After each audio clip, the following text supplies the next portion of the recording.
c'est une partie de gestion qui est fort importante également. Il y a des entreprises qui se spécialisent dans le développement justement de modèles d'affaires, puis après ça, des firmes d'avocats qui vont regarder où aller faire des poursuites pour justement rentabiliser leur investissement dans ce modèle-là. Donc, ce n'est pas nécessairement celui que je privilégie aujourd'hui. Au niveau de la position de la SADC, donc rapidement, nos 3 axes d'intervention, c'est au niveau financier. Il y a une partie de prêt qui peut être réalisée. Beaucoup au niveau de l'aide technique, donc supporter notre base entrepreneuriale, développer leurs compétences avec des outils de gestion, aider à monter que ce soit les soumissions, que ce soit les coûts par produit et les projets. Donc, comment est-ce qu'on peut appuyer notre base entrepreneuriale en Abitibi-Ouest? Au niveau du réseautage également, on parlait de l'importance de l'exportation. Donc, dans ce cadre-là aussi, le réseautage avec des missions économiques a une très grande importance et les activités comme aujourd'hui également nous permettent de rejoindre du monde de différents horizons d'entreprise.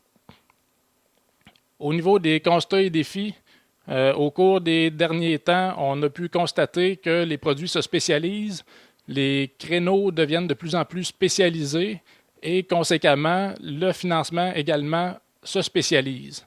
Donc, il faut être en mesure d'expliquer nos procédés de fabrication, notre créneau de marché spécifique pour pouvoir aller chercher les crédits qu'on a besoin pour le réaliser.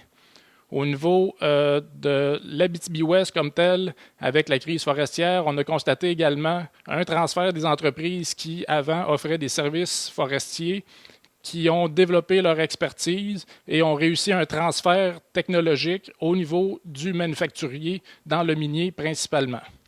Donc, les réflexes de gestion, les indicateurs de mesure également ont eu à être modifiés et adaptés. Donc, on verra tantôt qu'il y a des éléments dans le manufacturier qui sont très précis également à considérer. Donc, l'économie locale, l'exportation, j'en ai déjà traité précédemment. Et l'économie numérique, l'économie du savoir, ce sont des éléments où les entreprises doivent de plus en plus se développer. Si une entreprise n'établit pas ses processus d'affaires, ne tient pas en compte comment est-ce qu'elle réalise ses activités, la valeur de revente risque d'être moins grande également pour le prochain acquéreur. Donc, au niveau de la politique de développement industriel, rapidement, la SADC s'est fixé l'objectif justement d'intervenir au niveau du secteur manufacturier pour, encore là, aider tant au niveau financier, de l'aide technique et du réseautage. Une histoire de la comptabilité, donc rapidement, c'est pas exhaustif non plus, je n'en avais pas la présentation. C'est juste pour vous montrer qu'il y a un développement très important au niveau de la finance, de la comptabilité et des chiffres. Donc, le premier instrument de mesure a été le corps humain, donc on comptait sur ses doigts et on le fait encore aujourd'hui pour commencer en bas âge. L'ère de la caravane, donc au début, c'était vraiment un mouton vaut un mouton. Donc, en ce sens que pour dénombrer le nombre dans un cheptel, souvent, on prenait une pierre pour chacun des moutons qui passaient la barrière. Donc, il y avait une adéquation qui se faisait 1 à 1. Au niveau des moutons, par la suite, c'est devenu des nombres. Donc là, on a obtenu un niveau d'abstraction. Puis, actuellement, donc, on parle de monnaie d'argent. Donc, c'est un autre élément d'abstraction. Au niveau des foires commerciales, rapidement, ça s'est développé avec les échanges, la notion de marché également qui a pris de l'importance avec Avignon, avec Anvers également en Europe.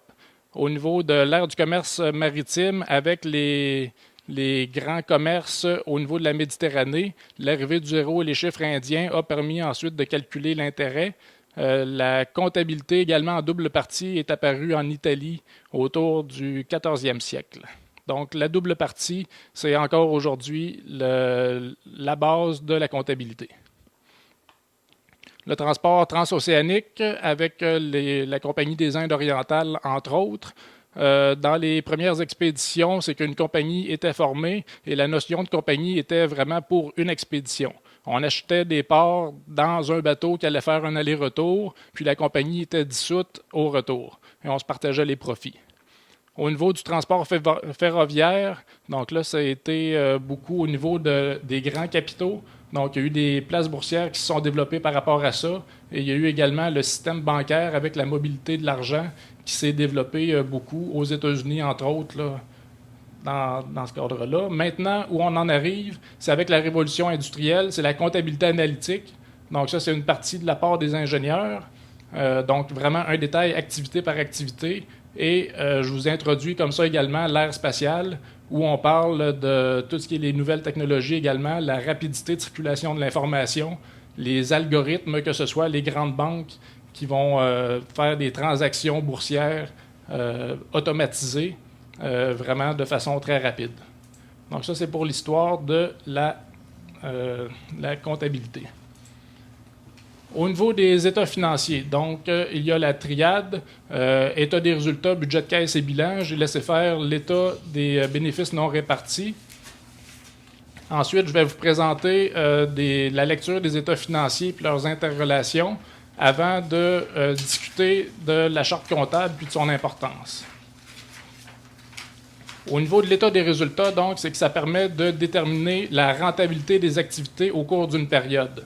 Donc, c'est la notion là-dedans, c'est activité et période, puis rentabilité aussi, on veut faire de l'argent. Donc, l'état des résultats nous permet de dégager l'information comptable à l'aide de marge. Maintenant, comment est-ce que c'est réalisé? Donc, pour une entreprise manufacturière, dans un premier temps, vous avez la partie des revenus. Donc, acquis, c'est selon là, les États, les pays, il peut y avoir des différences, mais au niveau du Canada, la structure, c'est de commencer par les revenus. Ça l'intéresse tout le monde. Tout le monde veut savoir combien d'argent rentre dans l'entreprise. Par la suite, les coûts de production sont normalement détaillés en termes de matières premières, de main-d'œuvre, de frais généraux, de fabrication également. Ça nous permet de déterminer notre marge bénéficiaire brute. Donc, pour une entreprise, quelle est sa rentabilité pour réellement faire les produits? Donc, ce n'est pas encore commercialisé, ce n'est pas encore livré, la gestion n'est pas encore réalisée, mais c'est vraiment une notion de gestion de plancher. Donc, le contremaître de production, les acheteurs également, puis le département des ventes peut être intéressé par ces coûts de production pour déterminer les volumes et les objectifs de vente. Au niveau des frais de gestion, donc, la recherche et développement peut en être, la mise en marché, marketing, matériel roulant, administration générale. Donc là, c'est les grandes fonctions qui ne sont pas nécessairement liées directement à la production, mais plus au niveau du développement du modèle d'affaires. Donc, les différents directeurs de département également peuvent être intéressés par cette information-là. Et pour faire des soumissions également, il faut s'assurer qu'on puisse réellement supporter tous ces frais de gestion-là aussi. Ce n'est pas rien que ce que ça nous coûte à produire le produit, mais le rendre disponible à la clientèle. Troisième point, on arrive avec la marge bénéficiaire avant amortissement et frais financiers.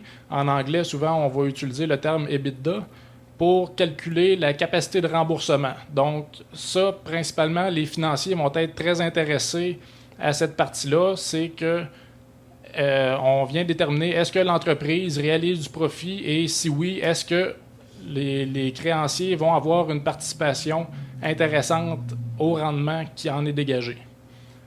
Donc, on voit l'amortissement, c'est pour considérer la dépréciation des actifs dans le temps, les intérêts également qui sont liés au financement des entreprises. Normalement, il devrait y avoir une correspondance en tout cas, entre les amortissements et les intérêts. On va toujours se financer avec un équipement qui a à peu près la même durée que le temps du prêt.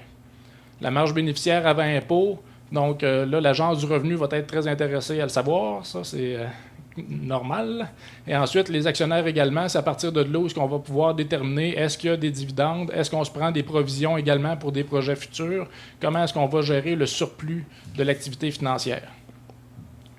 Au niveau du budget de caisse, donc, c'est poursuivre la variation des liquidités. Il y a des entrées, il y a des sorties. Je vous amène tout de suite au tableau suivant pour également vous indiquer que dans le budget de caisse, quand on parle de manufacturier, c'est qu'il y a un temps de production qui est beaucoup plus long normalement que dans le service. Donc, la partie de matières premières est plus grande. Il peut y avoir des conditions de paiement, des 2, 10 N 30, des choses comme ça. Donc, dans le tableau, c'est vraiment par rapport à des revenus de 1 000 coût de production 600